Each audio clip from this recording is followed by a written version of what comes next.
Thanks very much for staying with us. Time now for Eye on Africa with me, Georgia Calvin-Smith. Tonight, Zimbabwe's constitutional court holds its country's future in its hands. It hears an opposition challenge to the results of the July election that gave victory to President Emmerson Mnangagwa. A ruling is due Friday and the wait is tense. Also, in the second assault on the border in a month, over 100 African migrants forced their way into the Spanish territory of Ceuta after storming a wire fence. And tourism, but at what cost? Rwanda's wooing high-end luxury visitors, but poorer communities are being displaced. There are compensation programs, but do they go far enough? We take a closer look. But first, after Wednesday's hearing of a challenge of recent presidential election results, there is a tense wait for a ruling from Zimbabwe's constitutional court. That is expected to come in on Friday. The opposition party of Nelson Chamisa claims that President Emmerson Mnangagwa's win last month was fraudulent. There's a lot riding on the polls. Many had hoped they would mark the start of a new era for the country after decades of rule under Robert Mugabe ended last November. Instead, protests over the election this month led to the deaths of at least half a dozen people in a crackdown on demonstrations. Regional correspondent Aisha Ishmael joins us now with more. Aisha, proceedings are being closely watched. The opposition believes that the vote was fixed. What was the evidence presented to the Constitutional Court on Wednesday?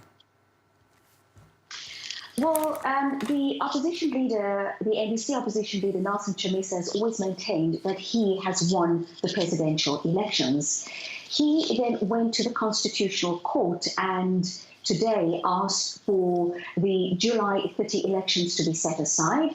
He claimed that there was massive voter rigging. He talked about massive doctoring of results, and he's asking the Constitutional Court to declare the results null and void.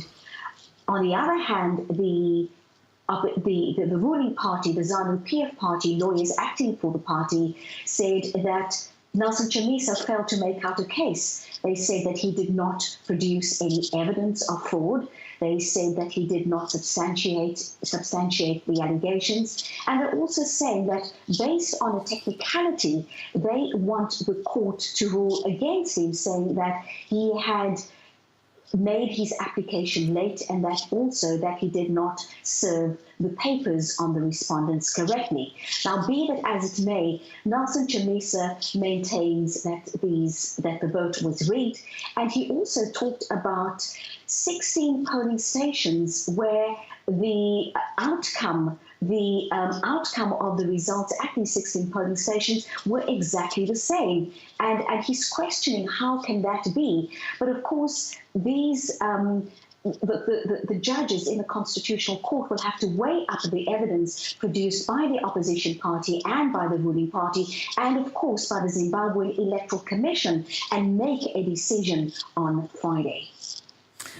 Aisha, the case has stoked tensions in Zimbabwe. What are the court's options here going forward? Well, given that Nelson Chamisa is asking the Constitutional Court to set aside the July 30 elections, and he's asking for the results to be declared null and void, so the Constitutional Court will have to look at the evidence submitted to the court today and to make a decision. Do they agree with Nelson Chamisa, or do they dismiss his application? If they dismiss his application, then Emmerson Mnangagwa will have to be inaugurated as the president of Zimbabwe within 48 hours. If the court finds merit in Nelson Chamisa's case, then of course there will have to be a presidential rerun. Thanks very much. Aisha Ishmael there for us on the Constitutional Court's hearing of a challenge to election results. Now, in the second assault on the border in a month, over 100 African migrants forced their way into the Spanish territory of Ceuta on Wednesday after storming a barbed wire fence. Nicolas Chamel tells us more. Scenes of joy as these African migrants finally cross into Europe. Some of them even have an EU flag. 116 migrants out of the 300 who attempted to climb the border fence got through. The fence separates Morocco from the Spanish enclave of Ceuta. It's 6 meters high and topped with barbed wire.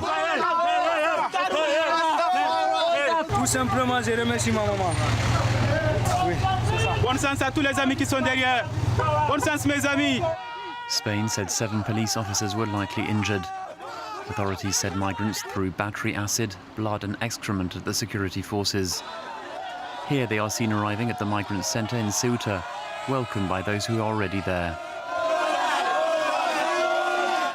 According to the International Organization for Migration, since the beginning of the year, more than 3,000 migrants have entered the 2 Spanish enclaves of Ceuta and Melilla.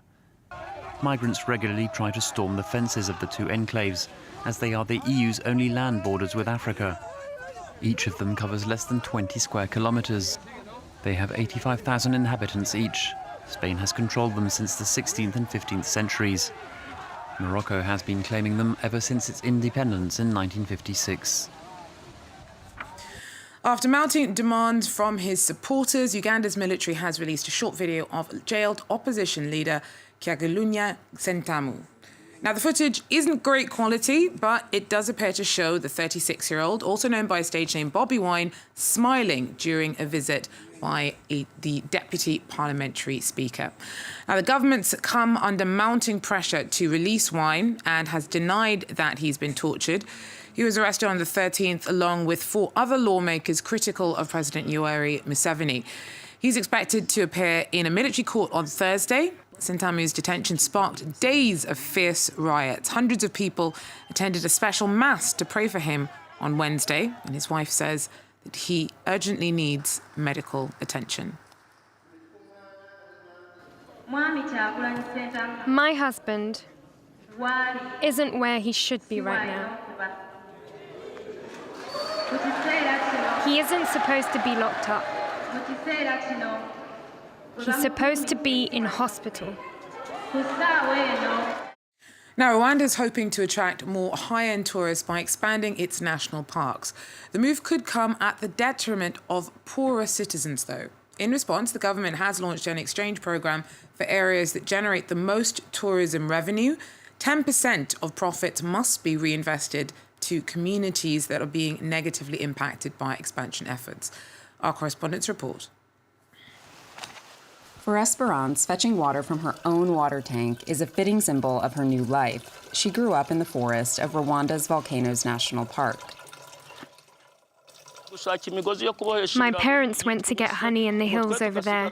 They gathered grass to weave and cooked in our cave. Now I left that behind me, and I thank the government for giving me a dignified life. To compensate for their eviction from the park, a dozen families received a house in the village and a cow. The government policy is to redistribute 10% of tourism revenue to nearby communities, but also to convince them that tourism can directly benefit them. These sculptors are rehabilitated poachers and recipients of government training. They now earn €3 a day, enough to turn them into park defenders. Now we say to others who are still hunting that it's not good for them. And that's not the only way to live, because we have seen that by stopping, we have a better life. 35,000 tourists per year pay $1,500 each for a chance to see the gorillas. Park director Prosper Uwengeli says as local acceptance of tourism grows, so too do his ambitions. The project we are thinking about is an extension of the park, so we will increase the size of the park and the living space for gorillas to improve tourism. That space will be carved out of villages and farmland, and in a country with a poverty rate of 39%, affected communities worry the change will leave them worse off. Here we've planted potatoes. They want to take us somewhere we don't know. How can we survive? I feel terrible when I think about it. Despite complaints that some poor communities may struggle as wealthy visitors are welcomed, Rwanda is pushing ahead with plans aimed at doubling tourism revenues within 5 years. In the process, at least 18,000 people will be displaced. Now, Ivory Coast is seeing growing investment from Morocco. Moroccan enterprises are making the country their entry point for economic expansion into sub-Saharan Africa. Our correspondents report. Jalil Scali is one happy investor.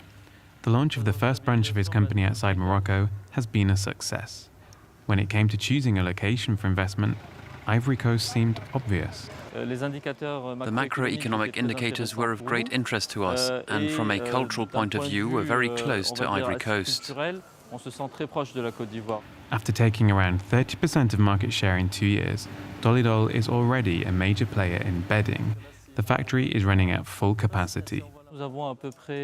We've got around 5,000 mattresses here ready to go out to our customers across the country. It's by making products like these that we've been able to employ over 200 people in Abidjan. This September, Dolidol plans to double its production capacity. It's one Moroccan success story among dozens in Abidjan. Banks, insurance brokers, telecoms, construction companies. In just a few years, the North African country has become one of the top foreign investors here. A pattern has been established over the past 3 years and is strengthening year on year. Morocco alone has invested a little over 100 billion francs. Abidjan sits on a lagoon, and the development to Cocody Bay is being financed and carried out by Moroccan companies. It's part of the King of Morocco's economic strategy, which is underway in various locations south of the Sahara. There were real ties between us, family ties, ancestral, religious, cultural, economic. And today, thanks to the vision of His Majesty, whom God assists, Morocco has expanded across Africa via large Moroccan companies that are answering the King's call to invest extensively in sub-Saharan Africa. And today, Ivory Coast is one of the jewels of this South-South cooperation.